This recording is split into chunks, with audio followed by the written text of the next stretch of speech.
Hello, and now I'm here to talk to you about EMG, that stands for electromyogram. This is a procedure by which an electrode or a needle is placed into the muscle, and it brings signal from the muscle or the nerve which is controlling that muscle. So a motor nerve that supplies the muscle will send the signal, and that is what we will do by EMG. We'll try to find that out, and once that is found out, then a lot of things can be diagnosed, like a problem with the muscle itself, or the problem with the nerve itself, or the problem in between the transmission from the nerve to the muscle. And EMGs are generally done for a lot of neuromuscular problems that we have in our body. It could be due to tingling, numbness, muscle weakness, muscle pain or cramping, and certain types of limb pain. It could be done for example, polymyositis, myasthenia gravis, carpal tunnel syndrome, and disorders of other kind of disorders of the nerve and the muscle. Hello again. Now I am going to introduce once again Mr. Eugene, the technician of EMG, who is now going to show EMG on our patient Sasha. EMG is electromyogram, and that will be done by Eugene. It's not any difficult procedure. It's a very minutely invasive, means a little needle is placed into the muscle, and it is done after that with a little electrical current passed through that. We are now going to do the EMG, which I told at the beginning that it's the reading of a muscle and the nerve controlling that muscle. So we now choose a muscle on Sasha's arm, which will be biceps. So we are going to do biceps. Eugene, will you please bring the needle to place there in biceps?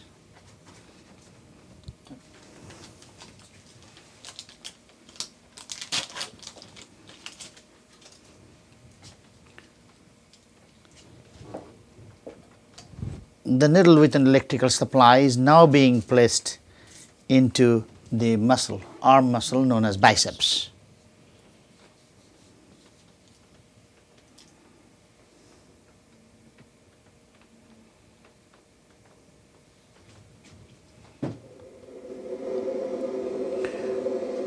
We are now stimulating the biceps to find out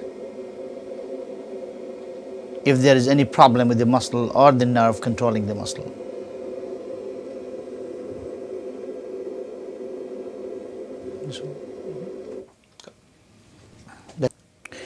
As you look at the graph, that's how we interpret what is happening to that muscle biceps. We are looking for any abnormal activity or any fibrillation which is also pathological, but we don't find any. We find it's a normally acting muscle.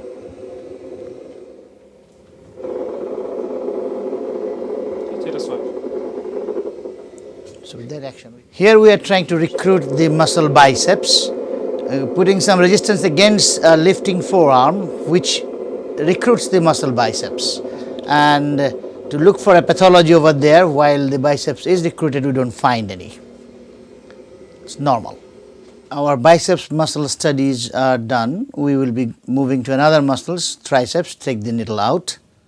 Now we are going to study the triceps muscle, which is the muscle of the back of the arm, to find out if there is any kind of abnormality in that particular muscle. So the electrode or the needle is getting into triceps. Will you please put the needle into the triceps?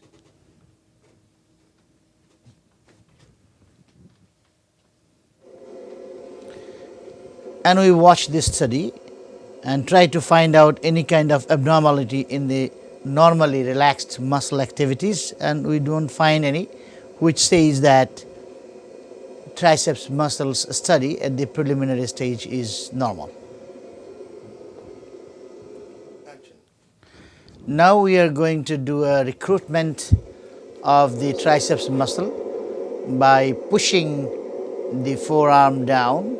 As the muscle is recruited, we try to find out if there is any abnormality in the amplitude, or if there is any abnormal findings, which would lead us to the nerves which supply this muscle, like C6, C7 and C8. We are done with the studies of triceps muscle with the electromyogram. Now we will take the electrode or the needle out of the muscle, and if there would have been any abnormality, that would be due to the C or cervical 6, cervical 7 and cervical nerve 8. Thank you. We have just now completed 2 studies on Sasha, a very cooperative patient. We have completed the NCV and EMG. I will ask Sasha, how did you feel during the NCV being performed on you? Thank you. Everything was okay. That's great, and it's really a very non-invasive procedure. Let's ask for the EMG, where a needle was placed. How did you feel at that time? Well, it's okay. It hurt just a little bit, but it's okay. Thank you, doctor. Thank you very much. So it's a little discomfort only. Otherwise, this is also a minimally invasive procedure. Thanks. Action. Hello, a little bit more about NCV and EMG. You have just now seen me and Eugene have done both of the procedures on our patient Sasha. And you can easily imagine that Sasha is a very young patient without any problem. So that was not reflected in the result, that it was all normal. But it can be abnormal. And when we see abnormalities, we actually look at those waves and we find that the latency has increased and the amplitude has decreased, and many times the velocity have decreased too.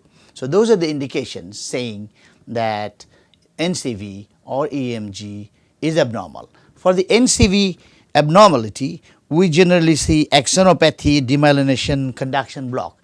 Axonopathy is the axon, which is the long end of the nerve, is destroyed, and demyelination means the myelin cover is sometimes destroyed. And we find that in many common diseases like alcoholic, peripheral or diabetic neuropathy, in carpal tunnel syndrome, or in disc herniation compressing a nerve.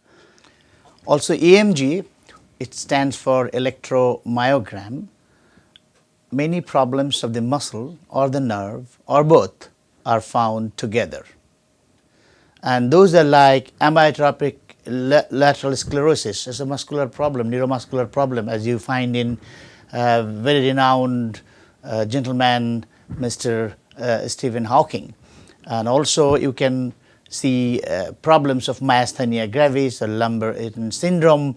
Those kind of things are all found by the EMG.